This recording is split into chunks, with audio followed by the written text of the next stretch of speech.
हमारे देश इंडिया में सुपरस्टिशंस यानी कि अंधविश्वास की कमी नहीं है, पर हर अंधविश्वास के पीछे कुछ ना कुछ लॉजिक होता है। तो आज के इस वीडियो में मैं आपको ऐसे ही कुछ सुपरस्टिशंस और उसके पीछे के लॉजिक के बारे में बताऊंगा। तो बिना टाइम वेस्ट किए चलिए वीडियो को शुरू करते हैं। Number 1, don't cut your nails at night. आपने अपने घर में या फिर लोगों से यह कहते ज़रूर सुना होगा कि रात के वक्त नाखून नहीं काटने चाहिए। दरअसल पुराने दिनों में लोगों का यह मानना था कि रात के वक्त टूटे हुए नाखून को बुरी आत्माएं ले जाती है और वो हम पे काला जादू करके हमें नुकसान पहुंचाती है। पर इसके पीछे भी रीज़न है। ये रिचुअल्स तब बनाए गए थे जब दुनिया में इलेक्ट्रिसिटी इन्वेंट नहीं हुई थी और रात को लाइट का सोर्स सिर्फ दिए या फिर तेल के लैंप हुआ करते थे। और उस समय नाखून काटने के लिए कोई नेल कटर भी नहीं होता था। उस समय लोग नाखून काटने के लिए चाकू या फिर किसी धारदार हथियार का इस्तेमाल करते थे। तो उस समय रात को नाखून काटने के लिए इसलिए मना किया जाता था क्योंकि लोग लाइट की कमी की वजह से अंधेरे में अपनी उंगली ही ना काट ले।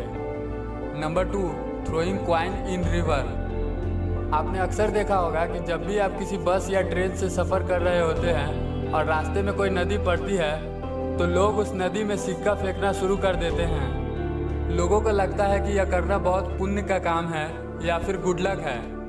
पर इसके पीछे का असल रीज़न ये है कि पुराने समय में सिक्के कॉपर के हुआ करते थे और कॉपर हमारे शरीर के लिए बहुत अच्छा होता है। और पुराने समय में पानी का एकमात्र सोर्स नदियाँ ही होती थी। तो लोगों ने ये रिचुअल्स बनाए कि जो भी सामर्थ्यवान लोग होंगे वो नदी में कॉपर के सिक्के फेंकेंगे और इससे कॉपर की प्रॉपर्टी नदी में मिल जाएगी, जिससे चाहे अमीर हो या गरीब सब लोग उस पानी को पी सकेंगे और हेल्दी रह सकेंगे। पर अभी का जो सिक्का होता है वो कॉपर का नहीं बल्कि स्टेनलेस स्टील का होता है और स्टेनलेस स्टील हमारे बॉडी के लिए बहुत हानिकारक होता है। आज जो सिक्के हम नदी में फेंकते हैं वो हमें प्रदूषण के अलावा और कुछ नहीं देता है।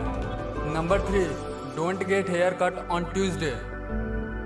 आपने कभी न कभी किसी न किसी से यह कहते ज़रूर सुना होगा कि मंगलवार को बाल नहीं कटवाने चाहिए। तो ये सब शुरू हुआ साल 1621 से। तब लोग हर हफ्ते सोमवार से शनिवार तक काम किया करते थे और सिर्फ रविवार को ही आराम करने को मिलता था। तब लोग रविवार को बाल कटवाते थे और काफ़ी दूर तक एक ही बार्बर होने की वजह से उसके पास काफ़ी भीड़ लगी होती थी। और इसी भीड़ के वजह से कुछ लोग सोमवार को जाते थे और इसी वजह से बार्बर को सोमवार को भी काम करना पड़ता था और इसी वजह से उन्हें भी बाकी लोगों की तरह छुट्टी चाहिए थी। तो उन्होंने मंगलवार को चुन लिया और इसी वजह से लोग मंगलवार को बाल नहीं कटवा पाते थे। पर आज ये प्रथा एक अंधविश्वास बन चुकी है।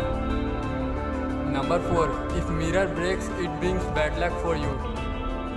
आपने किसी न किसी से यह कहते ज़रूर सुना होगा कि अगर कोई आईना टूटता है इसका मतलब कि यह हमारे लिए बैड लक लाता है। तो इसके पीछे क्या लॉजिक है?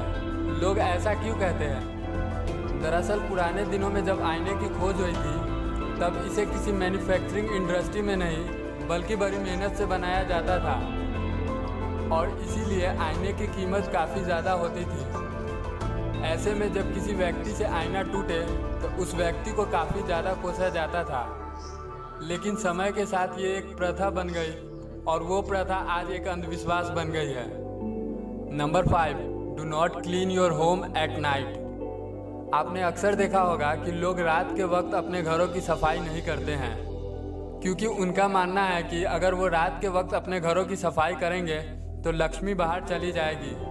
पर इसके पीछे का असली रीज़न ये है कि पुराने दिनों में लाइट बल्ब वगैरह नहीं होती थी और तब अगर लोग रात के वक्त अपने घर की सफाई करते थे तब गलती से कोई कीमती चीज़ ना चली जाए, इसलिए लोगों ने ऐसा कहना शुरू कर। तो दोस्तों, किसी भी अंधविश्वास पे भरोसा करने से पहले उसके पीछे का असली रीज़न ज़रूर जान लें। तो आज के इस वीडियो में बस इतना ही। ये वीडियो एंड तक देखने के लिए आपका धन्यवाद।